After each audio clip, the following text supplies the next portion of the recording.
Hayden Panettiere, and we are here at the studio recording Until Dawn. My name is Rami Malek, and I play Josh. My name is Megan Martin. My name is Brett Dalton. My name is Antonella Lentini, and I played Hannah and Beth. My name is Jordan Fisher, and I play the character Matthew, Matt for short. I'm Nicole Bloom, and I play Emily in the game. My name is Noah Fleiss. I am Galadriel Steinman, and I play Ashley. So Until Dawn is the story of 8 teenagers who revisit this cabin in the woods about a year later after a really traumatic experience where I've lost 2 of my sisters, so coming to kind of get some closure in that respect. One of the things that Larry does really well is make these multi-layered characters, and I think for just the story in general, it follows the quintessential horror film plot lines, but the characters are so unique in themselves, and I think that's very cool. Oh, yeah, this was the right thing to do. What? You know, getting everyone together on the anniversary. I mean, Josh seemed really pumped about us all doing something, didn't he?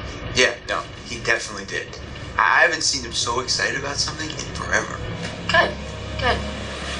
Sam and I have a few things in common, such as being huge lovers of animals, and she's a huge animal lover. She's vegan. She is a pacifist. I'm not quite sure if I'm gonna go as far as saying that I'm a pacifist, but she's spunky and cool. I know that she, I think, is made fun of a little bit by the rest of them who think that her morals and her beliefs in that area are a little ridiculous and they don't agree with them, but she doesn't care. It doesn't stop her from being herself, and that's something that I hope I have in common with her. You know, he definitely can be depressed at some times and a bit of a loner, but he takes some solace in one of his sister's friends, Sam, played by Hayden Panettiere, and invites everybody back to the same house the next year to kind of find some closure. Jessica she has a whole lot of personality. She is definitely the sort of mean girl character that, you know, at school she knows she's pretty, she knows that boys like her, and she's gonna use it to her advantage. He's got a big heart, and you can tell that that's very evident, especially how he treats his girlfriend, Emily, and, you know, he's kind of a meathead, but in the best way possible. She really knows what she wants, and she manages to get that from whomever it is, whether it be Matt or Mike. You know, she's really driven, and I can definitely relate to that. My character is Chris, and he is what society might consider the nerd of the group, and he kind of embraces it.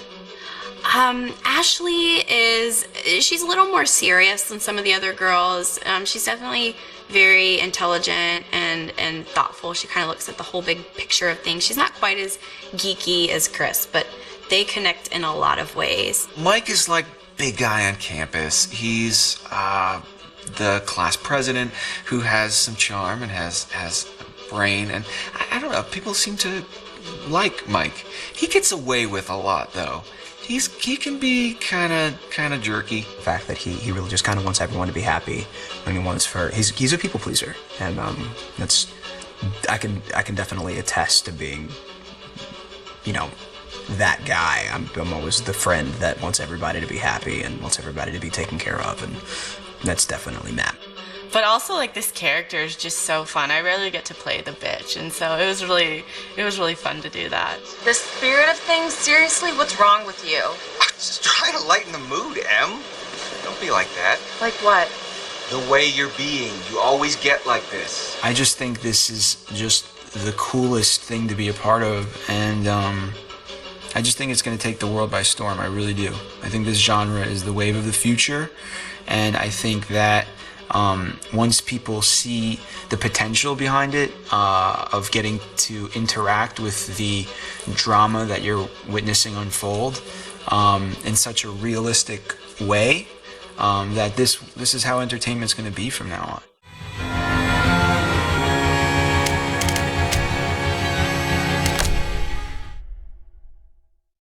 Hi, Larry. Hey, Graham. Hi, my name is Graham Resnick. I'm a filmmaker, writer, director, sound designer, and I started working with Larry Fessenden about 10, 15 years ago through my friend Ty West, who I grew up with, and have done a lot of sound design with on his films. And he was producing Ty's films at the time, and Ty introduced me to Larry. Larry produced my first feature, and we've written together on several projects. My name is Larry Fessenden. I'm a filmmaker. I run Glass Eye Pix, which is an independent production company out of New York. We make indie movies, a lot of scary movies as well. And I got a call to audition to write this video game. And I called my pal Graham Resnick because Graham's a gamer. And while I thought I could offer something to the idea of writing this multi-branching story, I knew that I would want Graham's expertise as a lover of gameplay, since I guess games were started. So and just as a lover. And as a lover, yes. Which is why there's so many sex jokes in the game. There was one Italian website that did say the Larry Fessenden and Graham Resnick, the two lovers behind Until Dawn. Come here. Maybe I know how to handle you too. I am definitely ready to be handled. So I wanted Graham by my side. Yeah, and we got the gig, and it's been an amazing ride. Oh, hell yeah. Oh my god. She's taking her shirt off. What? Oh my god. Matt, what are you doing here? Hannah. I'm sorry, Hannah. This all got out of hand, but... So in the game, the basic setup is that a year prior to the game's start, all these kids had gone up to a ski lodge that was owned by the parents of one of the kids, or a couple of the kids, and some of the teenagers played a prank on some of the other teenagers, and the terrible tragedy occurred when a few of them, two sisters, ran out into a blizzard, and were never seen from again.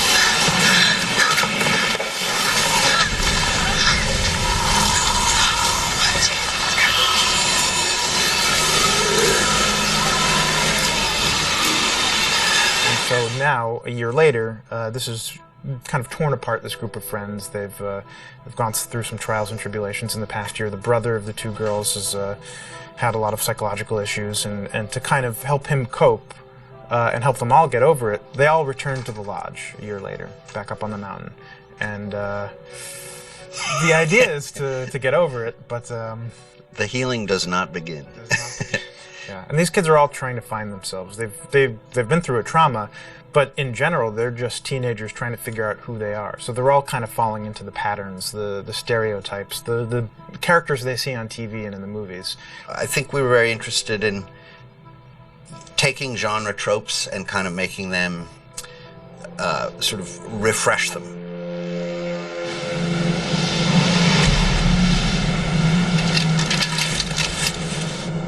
Hey, did you see that? Dad said it'd just be us this weekend. We're familiar with how slasher movies work. Most people have seen some horror movies, and we have established notions and preconceptions about the roles of the players in horror movies and how they talk and how they get killed and how they have sex.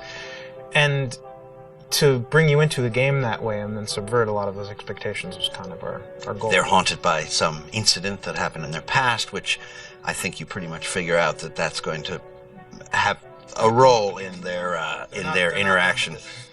Yeah, so I think what was fun was we take some sort of stock characters and we try to give them some shape, but at least at the beginning they're recognizable in the way of groups of friends. There's the jock and the bitchy girl and the rivalries between everyone. And oh my gosh, and really fun characters too. Like these, we just had so much fun living in the minds of these characters through writing the script.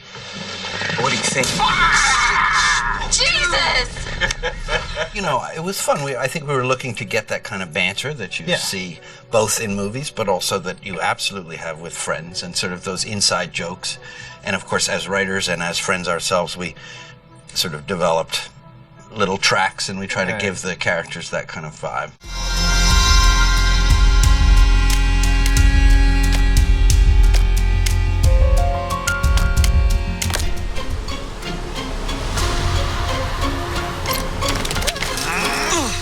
was really exciting when we found out that we were going to be working on Until Dawn again, and it was a really exciting opportunity to revisit the music for the game. The original score by Jason Graves really brought the game to life, and we were keen to elevate and enhance on the foundations that he'd laid. When we first started this process, Mark's name came up as someone who was doing some really interesting stuff in the horror space. I tend to steer away from cliche all the time. I try to look for what's needed, but how can I twist that in a certain way to make it hopefully something that you haven't heard a million times before. He'd done some great work in films like The Lighthouse and The Witch. He found elements from those film worlds that really picked out interesting things from the narrative, and we were keen on doing something very similar in Until Dawn.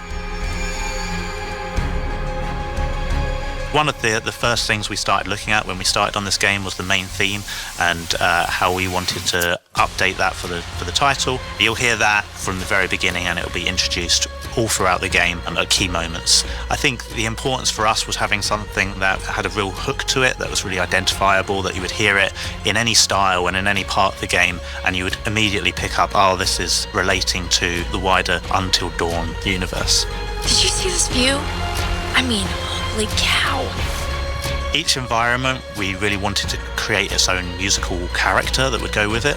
So for the mines, the sanatorium, the forest itself, and the lodge, we had 4 different suites that would sit within these worlds that would give each of them a character and their own kind of melodies and sound world, which you immediately knew when you were changing from environments, changing between different characters. It kind of sat you in that place very quickly. You understood where you were because of that musical world. I try to evoke the feeling of being in these places, with the mines. It's metallic. It's the scraping of the wheels on the mine car tracks, and it's echoey, so there's more reverb. It's not so in your face. It's more sort of a haunted feeling. Then the lodge would be close. It's indoors in a nice warm cabin, so it's more in your face. I think one of the most iconic places in the game is the sanatorium. It's got a lot of history to the building, and we had a lot of fun introducing bits of music from that past and making it feel like there was history within the music that was kind of distant memories as you were exploring it. You guys go ahead. I'm just gonna wait here for a bit. See who else is coming. One of the things that we wanted to do in this reimagining of Until Dawn was look at character themes and seeing if there's more opportunities to bring in thematic material to represent each of the characters. And that might be a melody, but it also might be something more like an instrument that represents that character. I think in this score there was probably more of an accent on melodic motifs for all the characters, and that was sort of new to me because I tended to do a lot of broad brushstrokes where you're really scoring the vibe of the overall film. Wait, okay, so you hear that too, right? The score was mostly done in the box, so that's basically in my home studio with not a lot of acoustic instruments performed within the recording of the score. When you're composing, in the box, as we say, there can be a certain thinness to the sound. It's sort of closed in like that. But as soon as you get more players involved, and recording in this beautiful studio, then the whole sound just sort of widens up and becomes larger than life. With a couple of the sessions we're doing here, we're kind of trying out some more experimental things, and our kind of goal here is to really find some interesting and unique sounds that can really characterize some of the places and sequences within the game. One of the cues even has all of the players blowing across their cellos and double basses, which creates this really eerie, windy sound, and a lot of those kind of creative effects really help create this kind of eerie, uncanny space, because you're taking the acoustic sound of the instruments, but then kind of manipulating it in a way that you're unfamiliar with, and kind of you get this uncanny valley feel to it. We've got a percussionist coming in who's basically bringing a truckload of interesting and fun sounds, including squeaky hinges and other bizarre contraptions that we're going to be playing around with to make kind of interesting and unique sounds. We set out to create something that was very different from the original and to help score the environment, score the characters, and create a little bit more of an overarching thematic experience for the game. And I think that we've achieved that. Both Joe and James were just a pleasure to work with. I mean, the team worked together just like the meshes in a gear. It's just been wonderful. It was amazing to be able to reimagine the score and go on this new journey with it.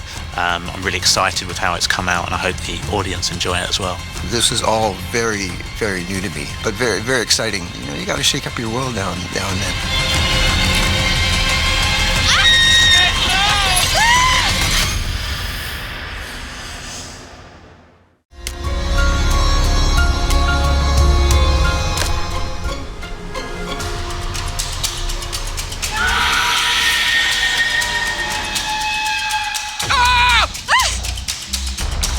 I love experimental sounds because I love to be surprised by what I hear. I wait for the moment where I can go, what the hell is that sound? I've never heard that before. I mean, that's the real spark for me as a composer. I think Mark's probably the best person to talk about the apprehension engine and all of the bits and pieces that it's got going on that. It's a horrendous sounding, but also awesome sounding bit of mechanical machinery, which is really cool. And some of that's been used in the score to create those really intense and horrible screeching moments, which are perfectly illustrated using that engine. I got together with a friend of mine. We put our heads together and designed this box that would contain some of the techniques that I've always experimented with. I've spent a lot of time experimenting with EBOs, but doing it in sort of really strange ways. We just have basically one string for the EBO. I really, press it against the pickup and get it to squeal and make very, very aggressive and rude noises. We have 3 strings for the hurdy-gurdy, and I play it with my fingers.